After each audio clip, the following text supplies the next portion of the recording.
They were not born gods. They were made by memory, by love, by reverence. The spirits of ancestors who walked with fire in their veins and whose stories refused to die.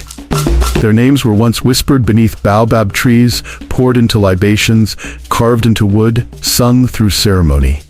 And though time tried to silence them, though empires rose to bury their voices, still they speak. In the rustle of sacred leaves, in the smoke of burning herbs, in the beat of drums that echo the heartbeat of generations past, the ancestors call. They are not gone. They have only changed. As the screen fades in from black, we see their traces. Altars adorned with cowrie shells and kola nuts, shrines nestled in the roots of ancient trees, graveyards dotted with offerings of palm oil, gin, and handwritten prayers. Masked dancers twirl beneath the moonlight, not for spectacle, but to channel spirits long remembered. A mother sings to her child in a language older than any book, and a priest raises his hands to the wind, not to command, but to listen. These are not relics of the past. They are living testaments to a sacred truth. Some ancestors never truly died. Through sacrifice, through struggle, through survival, they were elevated. They were transformed. They became gods.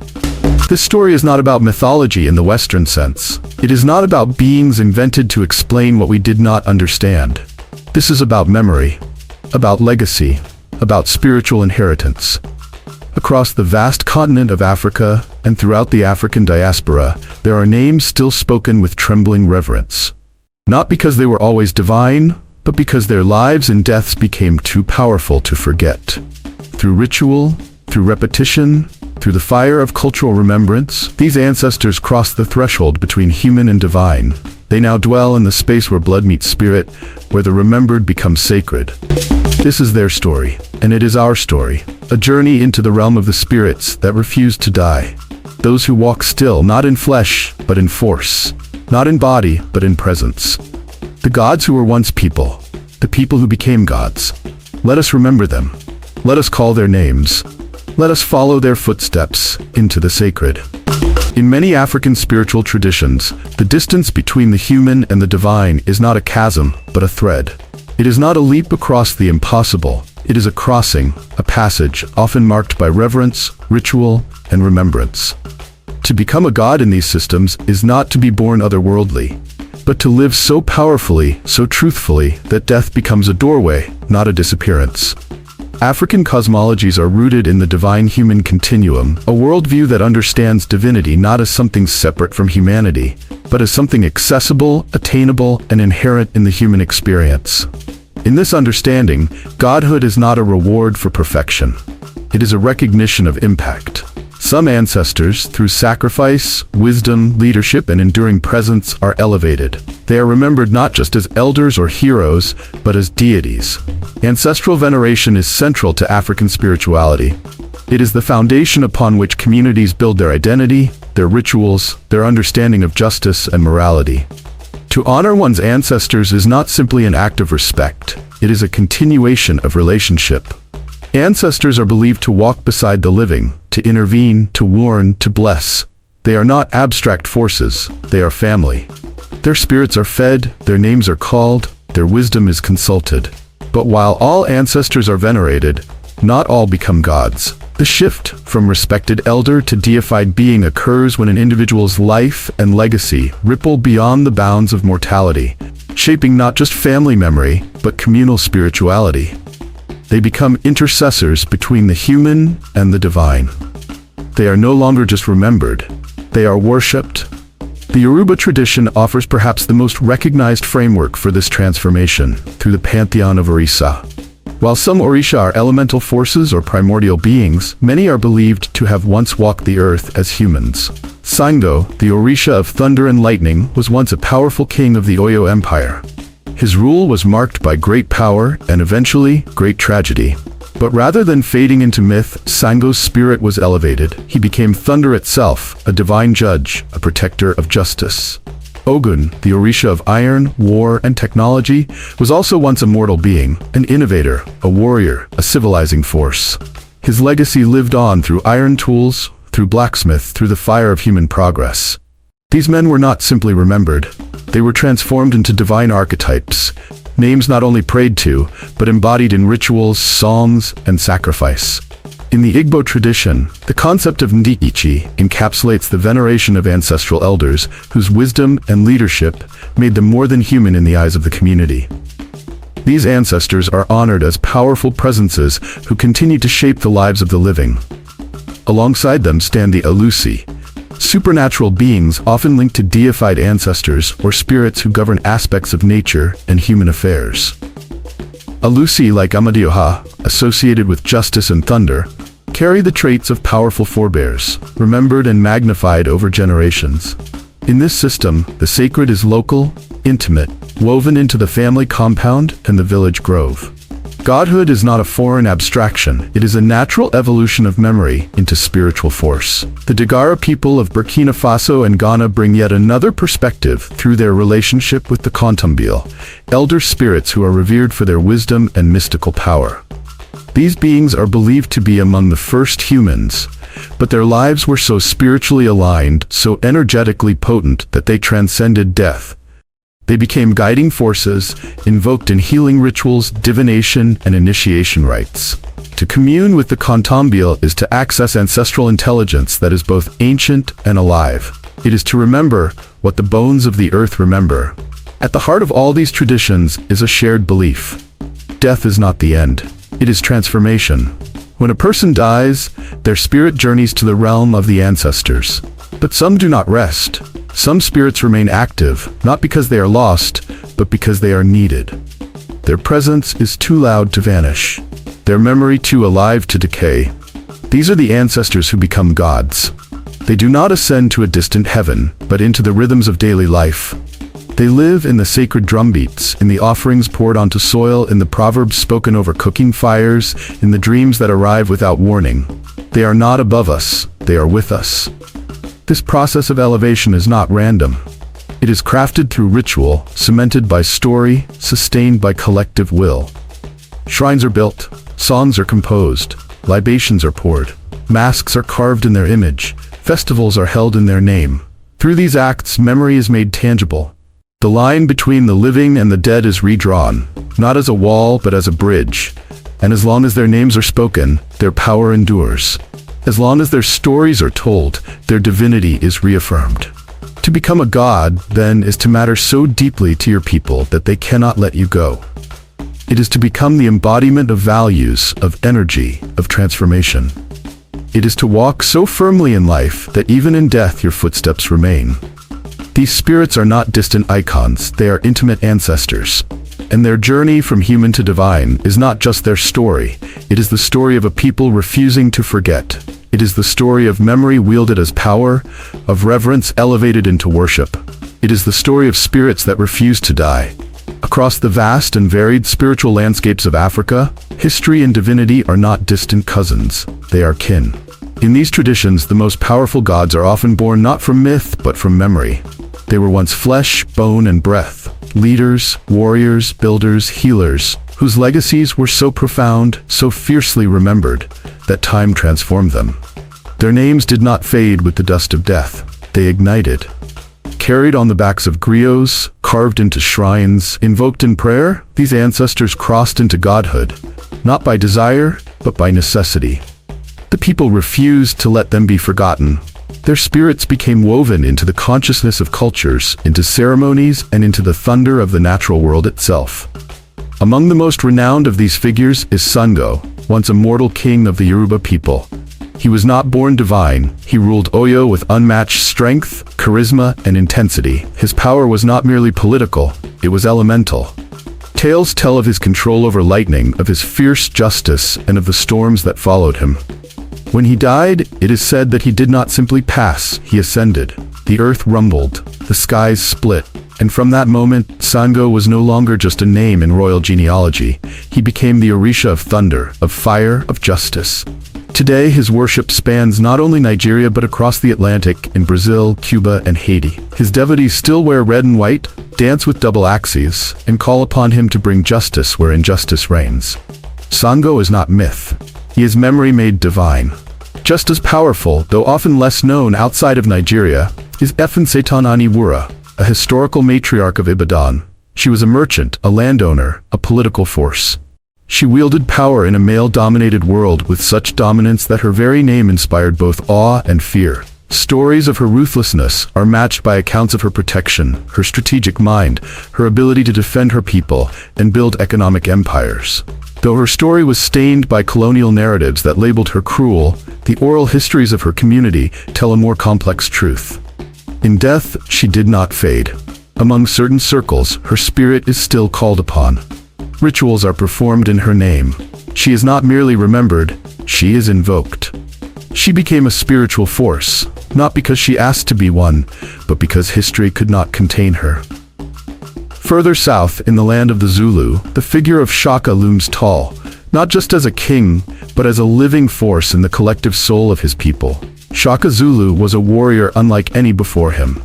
His military innovations reshaped the strategies of an entire continent. His leadership forged unity and terror in equal measure. But what elevates Shaka beyond his battlefield genius is the continued relevance of his spirit. In modern South Africa, many still speak of Shaka not as a relic, but as a presence. He is referenced in resistance, in poetry, in political speeches, and spiritual ceremonies. His grave is visited like a shrine. His name is a chant of power. Shaka became more than a king. He became a god of strategy, of protection, of ancestral force. Queen Nzinga of Angola, too, stands among those whose power defied death. She was a warrior, a diplomat, a queen who stood against Portuguese colonization with intellect and iron.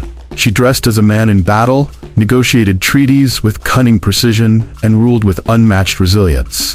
For centuries, her name echoed through Angolan villages as both shield and sword. Her legacy became mythic, and her spirit transcended her reign. In rituals honoring female power, Nzinga is often evoked. Her story is told to ignite courage, especially among women. She is honored not just as a historical figure, but as a guiding spirit. In the resistance against erasure, her spirit is a weapon.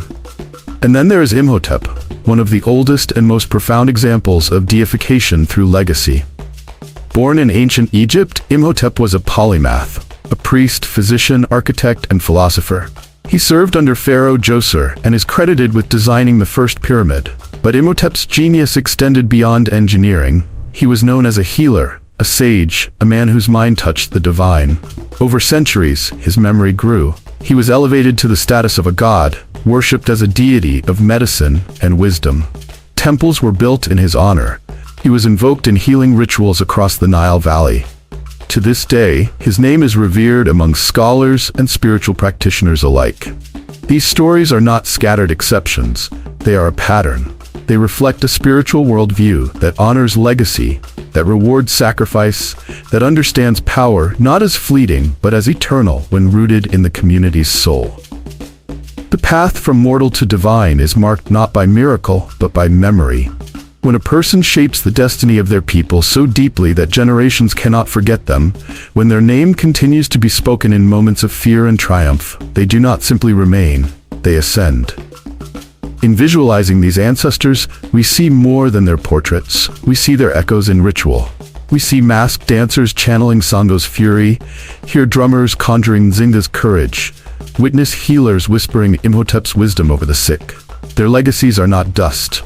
They are flame. They are the living power of remembrance. And in their remembrance, we are reminded of our own potential. To be remembered is to live again. To be honored is to rise again.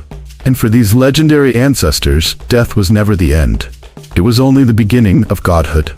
In traditional African belief systems, the transformation from mortal to deity follows a profound journey, woven from legacy, ritual, and collective memory.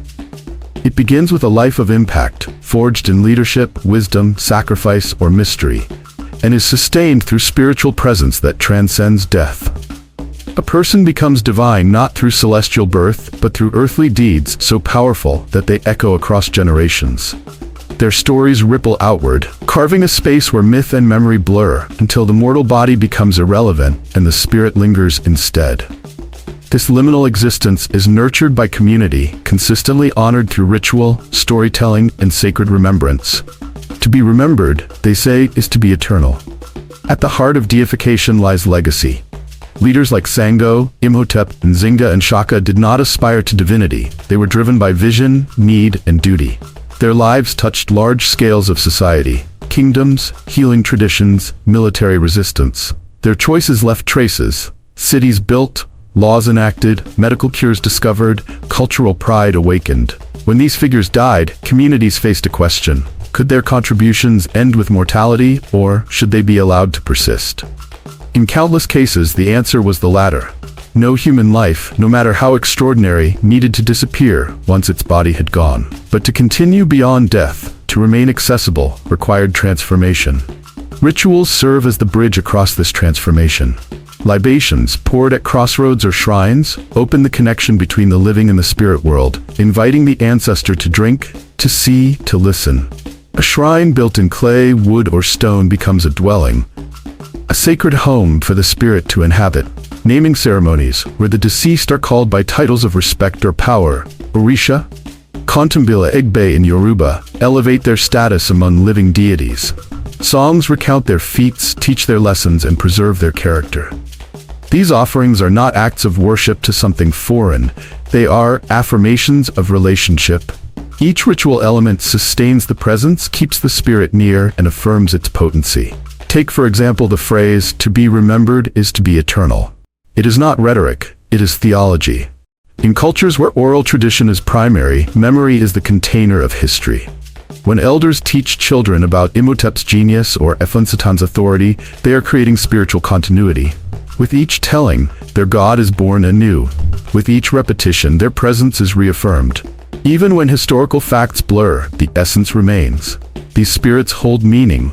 They shape ethics, offer protection, inspire courage. Myth and memory entwine, merging historical remnants with supernatural symbolism. The question becomes not, did they exist, but do we still need them? And often the answer is yes. The line between myth and memory shifts over time. A real warrior may become a storm. A healer's touch may become legend. A kindness may become sacred ordinance. But this evolution is organic, not forced. It is created through storytelling, through lived experience, through encounters in ritual, where the ancestor answers a prayer, offers a sign, or comforts a believer. When Sango's thunder rumbles across the skies, followers hear not weather warning, but their Orisha speaking. When a farmer prays at Ifunsetan's shrine before planting, and the harvest flourishes, they feel ancestral power as tangible as rainfall. These experiences reinforce belief and perpetuate reverence. Community plays the central role in sustaining this divine memory. Deification is not top-down, it is collective. It springs from villagers, families, friends, ritual practitioners, and storytellers. Without consistent invocation, without communal witness, an ancestor's godhood risks fading. Festivals occur at yearly intervals not only to honor the spirit, but to renew public memory. Drums vibrate across villages with intent, to call, to remind, to exemplify. Children grow up learning the songs, drawing the images, reciting the proverbs, layers of religion built through participation. Ownership of memory is shared. Responsibility for the gods is communal. And in bridging generations, the living declare, "You are not gone, we remember you." And so in that remembering, eternity is alive.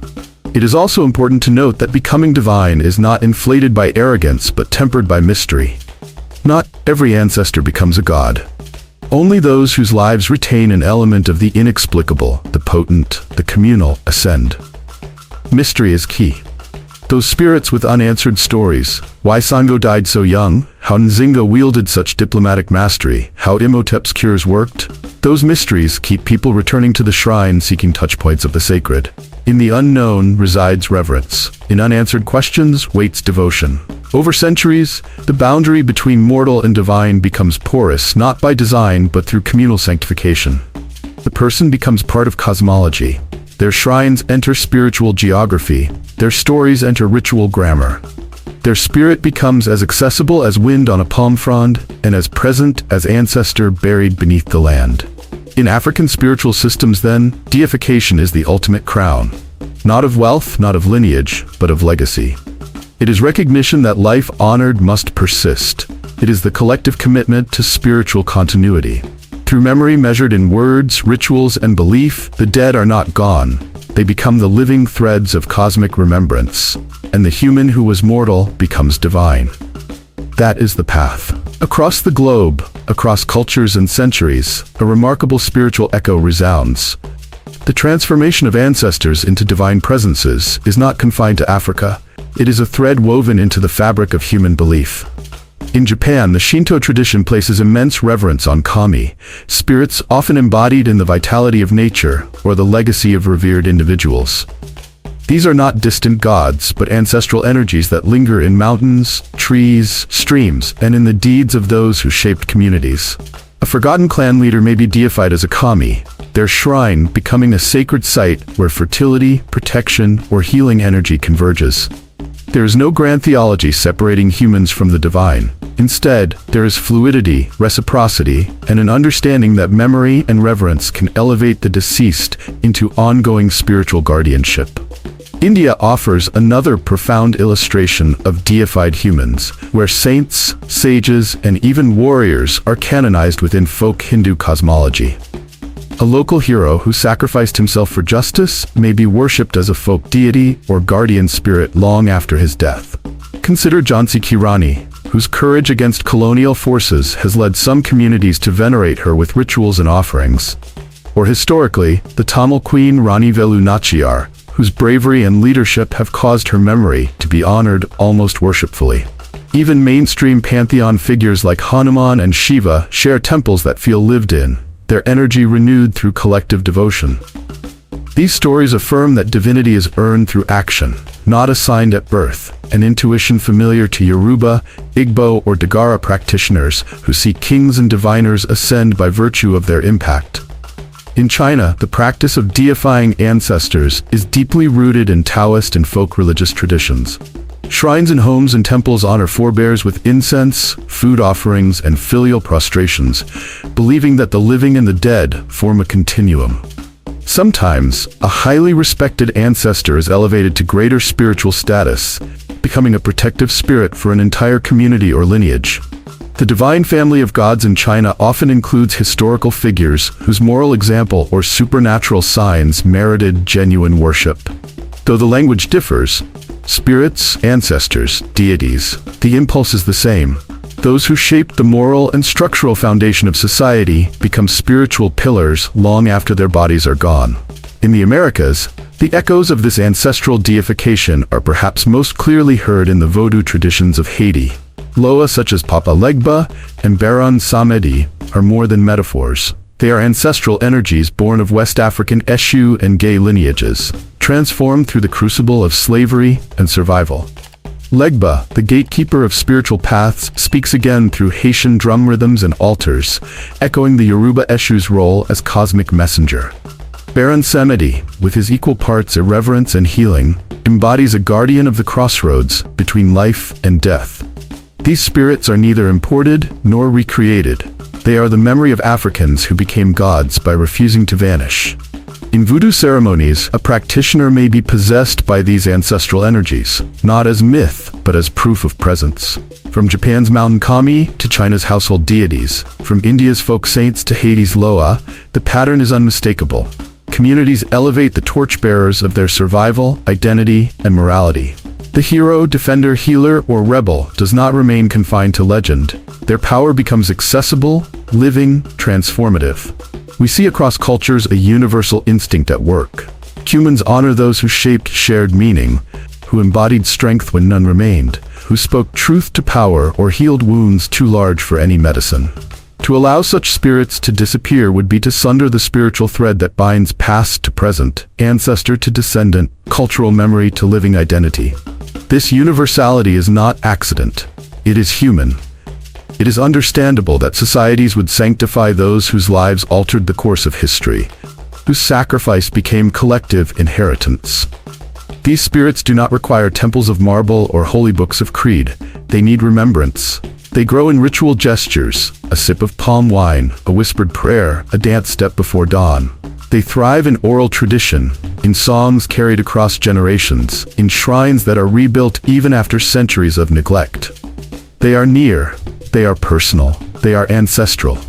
In recognizing the global echoes of ancestral deification, we discover that honoring human legacy through spiritual elevation is a shared human gesture, bridging continents, languages, and belief systems. It proves that we do not simply fear the unknown or worship the powerful. We worship ourselves. We elevate those who stood for us, even after they fall. We demonstrate our sacred continuity. And in doing so, we affirm that every culture harbors the power to make gods of its history, because every community carries the bones of heroes in its blood and the echoes of their footsteps in memory. Colonizers saw more than territory, they saw spirits, and they feared them. In the crusade for conquest, colonizers recognized that power in Africa was not found only in its soil or gold, but in the voices of the ancestors who guarded it. Their mission was clear: sever the ties that bound people to their pasts, rewrite the spiritual map, and fill the void with a single foreign god.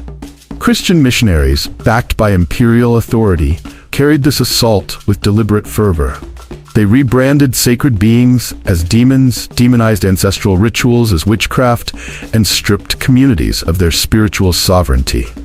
In this violent unmaking, the ancestral spirits became enemies, not because they were evil, but because they were powerful. Eshu, once a messenger and trickster god who maintained cosmic balance in Yoruba belief, was hastily recast as Satan himself. His capricious laughter, his crossing of paths became symbols of devilry in Christian sermons.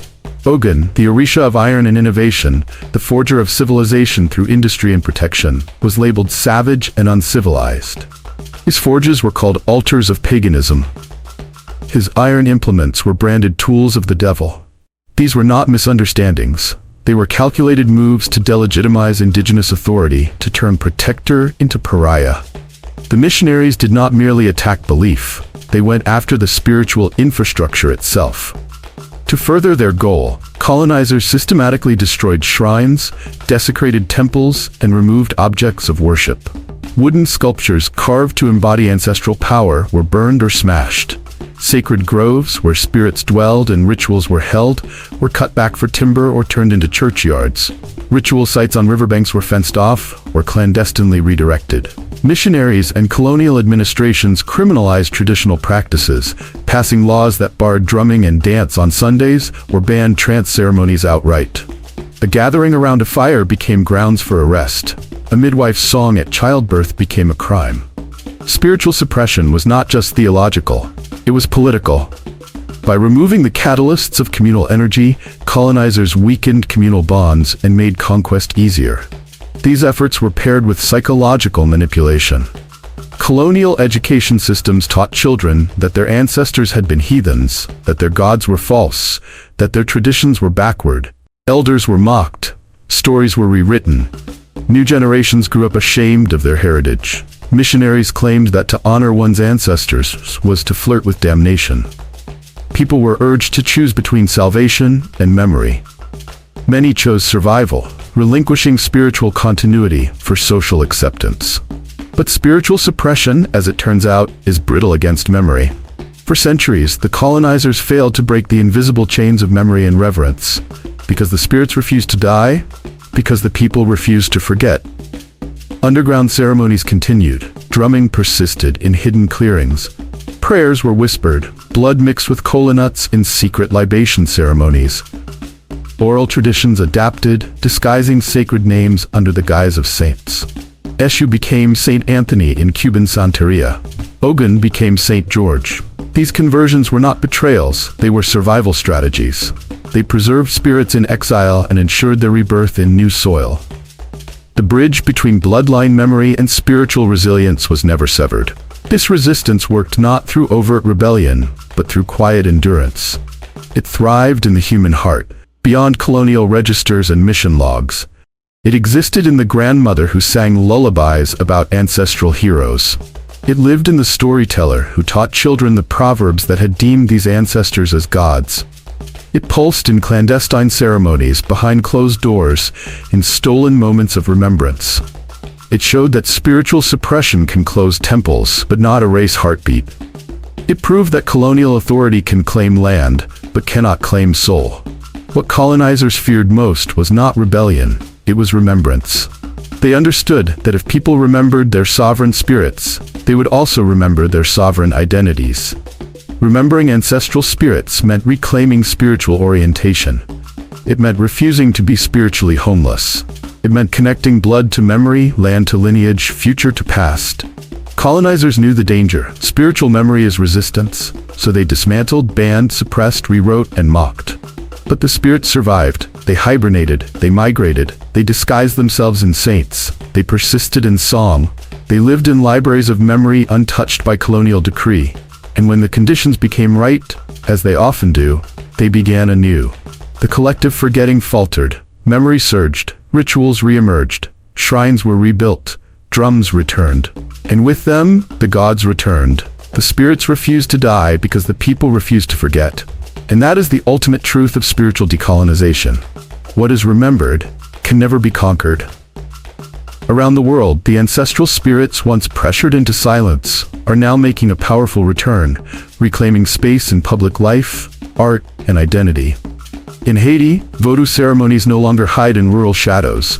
They are vibrant celebrations of Loa like Papa Legba, the gatekeeper spirit, and Urzuli, the mother of love and healing, who stand as direct descendants of African spiritual continuity. In Cuba, Santeria practitioners build altars in homes and public spaces, calling upon Yemaya, Sango, and Ogun under the cover of Catholic saints. Their rituals now documented in academic studies and embraced by artists and cultural institutions.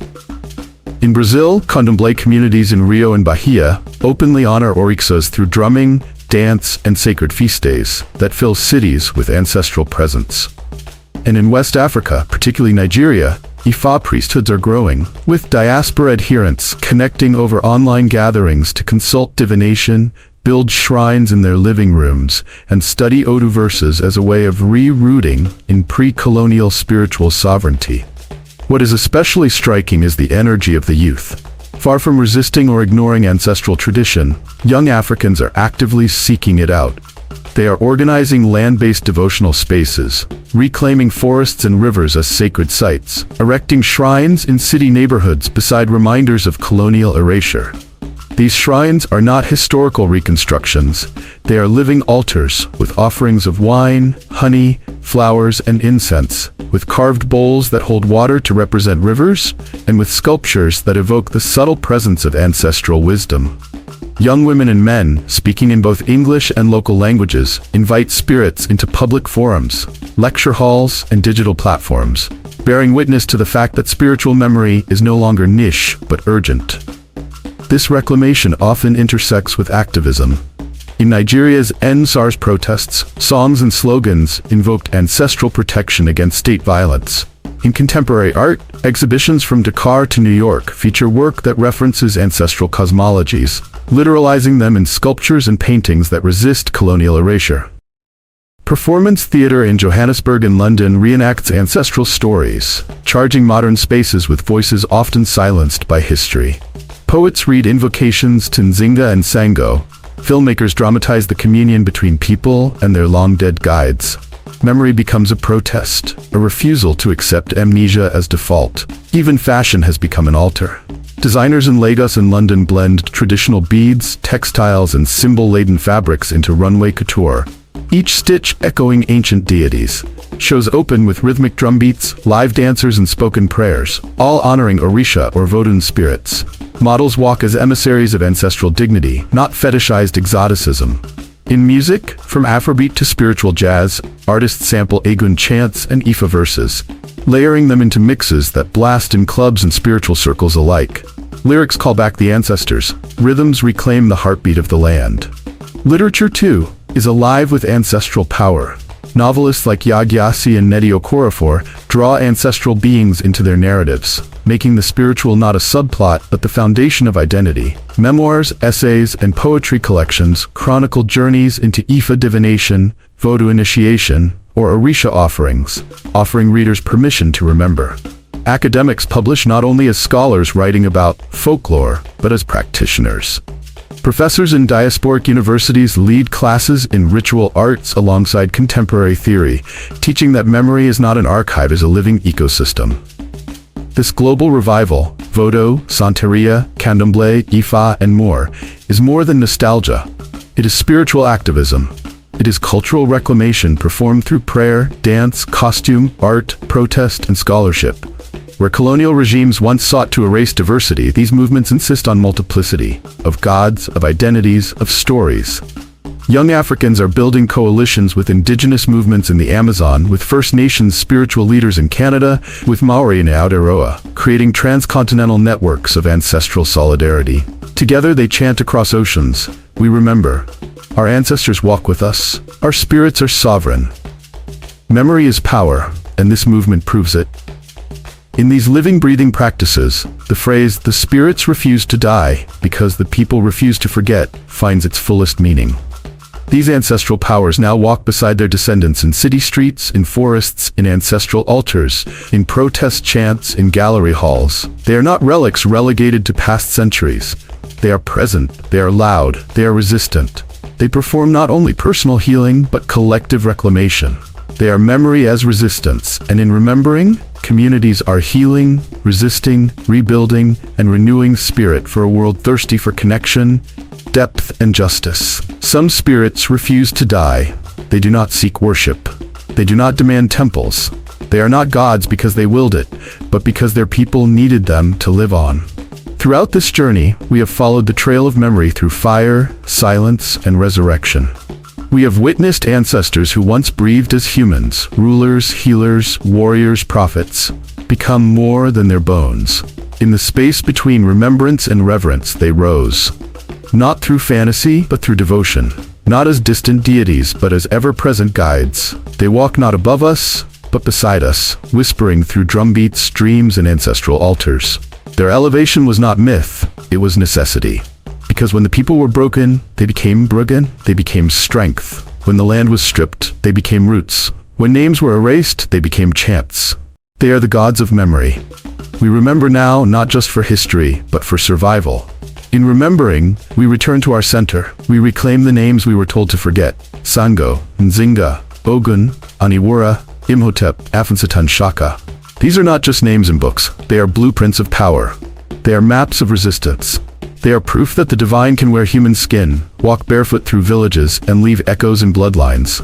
To honor them is not idol worship, it is soul recovery. These spirits still walk. In every ritual, in every protest, in every lullaby passed through generations. They speak in the languages of ancestors. They wait in the silence between questions. They return through the flame of remembrance. So we leave you with this invocation. May the ancestors who walked before you still walk with you. May your memory of them become your power. Speak their names, honor their shrines. You carry gods in your blood. If one name resonated with your spirit, write it below. Share which ancestor speaks through your dreams. Subscribe, not just for more content, but to become part of a community that refuses to forget.